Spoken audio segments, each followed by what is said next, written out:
సరే, ఈరోజు మనం మత్తయి సువార్తలోని మొదటి అధ్యాయంలోకి వెళ్దాం. ఈ కథ చాలా ఆసక్తికరంగా ఒక సుదీర్ఘమైన వంశవృక్షంతో మొదలవుతుంది. అసలు ఆలోచించండి, ఇంత పెద్ద కథను ఏదో యాక్షన్తోనో డ్రామాతోనో కాకుండా కేవలం పేర్ల లిస్టుతో ఎందుకు మొదలుపెట్టాలి? అదే మనలో చాలామందికొచ్చే మొదటి ప్రశ్న. దానికి సమాధానమేంటంటే, ఈ సువార్త రాసిన అతనికి ఇది కేవలం పేర్ల లిస్ట్ కాదు, ఇదొక బలమైన వాదన అన్నమాట. అంటే యేసు ఎవరో కాదు, దావీదు, అబ్రహాముల వారసుడు, ఆయన వంశం ప్రవచించబడింది, చట్టబద్ధమైనది అని నిరూపించే ప్రయత్నమిది. ఆ రోజుల్లో, అంటే ఆ కాలంలో, ఒకరి ఫ్యామిలీ ట్రీ అంటే అది వాళ్ల రెజ్యూమే లాంటిది. అవును, వాళ్ల వారసత్వమేంటి, చారిత్రక వాగ్దానాలతో, రాజవంశాలతో వాళ్లకున్న సంబంధమేంటి అని చెప్పే ఒక ప్రూఫ్. సో యేసు ఎవరు, ఆయన నేపథ్యమేంటి అనేదానికి ఇక్కడే పునాది పడుతోంది. ఈ చరిత్రను చూస్తే రచయిత చాలా తెలివిగా దీన్ని 3 భాగాలుగా విభజించారు. అందులో మొదటి భాగం ఇశ్రాయేలు పితరులు, రాజుల స్వర్ణయుగంతో మొదలవుతుంది. ఇక్కడ చాలా ఆసక్తికరమైన విషయం ఒకటి ఉంది, అదే 14 అనే సంఖ్య. ఈ వంశవృక్షం మొత్తం చూస్తే ఈ నంబర్ పదే పదే కనిపిస్తుంది. ఇది యాదృచ్ఛికంగా వచ్చింది కాదు, దీని వెనుక ఒక ఖచ్చితమైన ప్లాన్ ఉంది. సరే, ఈ మొదటి 14 తరాలను చూస్తే ఇది ఇశ్రాయేలు జనాంగానికి మూలపురుషుడైన అబ్రహాముతో మొదలయ్యి వాళ్ల చరిత్రలోనే అత్యంత గొప్ప రాజైన దావీదు దగ్గర ముగుస్తుంది. అంటే ఇది ఒక జాతి పుట్టుక, దాని ఎదుగుదల కథ అన్నమాట. కానీ ఇక్కడే ఒక ఊహించని విషయం ఉంది. ఈ లిస్ట్లో తామరు, రాహాబు, రూతు అనే 3 స్త్రీల పేర్లు చేర్చారు. ఆ రోజుల్లో, అంటే పురుషాధిక్య సమాజంలో, ఇది చాలా చాలా అసాధారణం.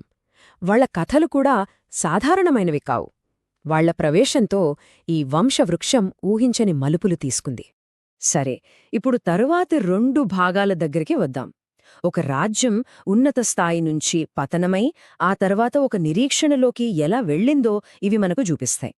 చూశారు కదా, 17వ వచనంలో క్లియర్గా చెప్పినట్టు మొత్తం చరిత్రను 14 తరాల చొప్పున 3 భాగాలుగా పెట్టారు. దీన్ని బట్టి మనకేమర్థమవుతుంది? చరిత్రలో ఒక దైవిక ప్రణాళిక, ఒక పక్కా డిజైన్ ఉందని చెప్పడమే రచయిత ఉద్దేశ్యం. ఈ వంశ పరంపర దావీదు కొడుకైన సొలొమోనుతో మొదలై ఆ తర్వాత రాజ్యమెదుర్కొన్న గందరగోళం, బబులోను ప్రవాసం లాంటి ఎన్నో కష్టకాలాల గుండా సాగి చివరికి యోసేపు దగ్గరికి చేరుకుంటుంది. సో ఇప్పటివరకు మనం చూసిన ఈ వంశావళి ముఖ్య ఉద్దేశ్యం ఏంటంటే, ఏం జరిగింది, ఎలా జరిగింది అనే ప్రశ్నలకు ముందు ఎవరు ఈ వ్యక్తి, ఎందుకు ఈయనంత ముఖ్యం అనే ప్రశ్నలకు సమాధానమివ్వటం. ఈ పెద్ద చారిత్రక ప్రయాణం తర్వాత కథ ఒక్కసారిగా కొన్ని శతాబ్దాల నుంచి ఒక చిన్న కుటుంబం మీదకు ఫోకస్ అవుతుంది.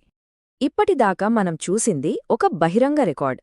కాని ఇప్పుడు కథ మరియకు కాబోయే భర్త యోసేపు ఎదుర్కొంటున్న ఒక వ్యక్తిగత సంక్షోభం వైపు మలుపు తీసుకుంటుంది. ఈ పుస్తకం యోసేపును ఒక నీతిమంతుడిగా పరిచయం చేస్తుంది. మరియ గర్భవతి అని తెలిసినప్పుడు ఆయన ఒక పెద్ద నైతిక సంఘర్షణలో పడ్డాడు. అటు ధర్మశాస్త్రం, ఇటు తన మంచితనం, ఈ రెండింటి మధ్య నలిగిపోయాడు. అయితే ఆయన ఇలా తీవ్రంగా ఆలోచిస్తున్న సమయంలో ఒక కలలో దేవదూత కనిపించి మాట్లాడటంతో పరిస్థితి మొత్తం మారిపోయింది. ఆయన సందేహాలన్నింటికీ ఒక దైవిక సమాధానం దొరికింది. ఆ కల కేవలం యోసేపు సమస్యను తీర్చడమే కాదు, ఈ జననాన్ని ఎన్నో ఏళ్లనాటి పాత ప్రవచనాలతో కనెక్ట్ చేసింది. అంతేకాదు, పుట్టబోయే ఆ శిశువు ఉద్దేశమేంటో కూడా చాలా స్పష్టంగా చెప్పింది. ఆ దేవదూత ఒక స్పెసిఫిక్మైన పేరు పెట్టమని చెప్పాడు, అదే యేసు. ఈ గ్రంథంలోనే దాని అర్థం రక్షకుడు అని వివరించారు.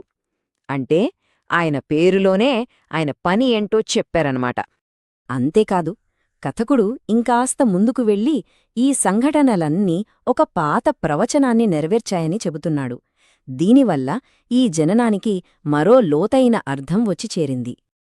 ఆ ప్రవచనాత్మకమైన పేరు ఇమ్మానుయేలు. దాని అర్థం కూడా గ్రంథంలోనే ఇచ్చారు, దేవుడు మనకు తోడు అని.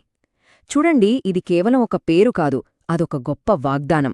నిద్ర లేచిన వెంటనే యోసేపేం చేశాడంటే, ఎలాంటి సందేహం లేకుండా చాలా స్పష్టంగా దైవిక సూచనలను పాటించాడు. అలా ఈ కథలోని ప్రధాన సంఘర్షణకు ఒక ముగింపు పలికి తన పాత్రను పరిపూర్ణంగా నెరవేర్చాడు. ఇదంతా చూశాక మనకు ఒక ఆలోచన వస్తోంది. తరతరాల మానవ చరిత్ర ఒక సాధారణ వంశవృక్షం ఒక అసాధారణమైన దైవిక జననంతో ఎలా కలుస్తోంది?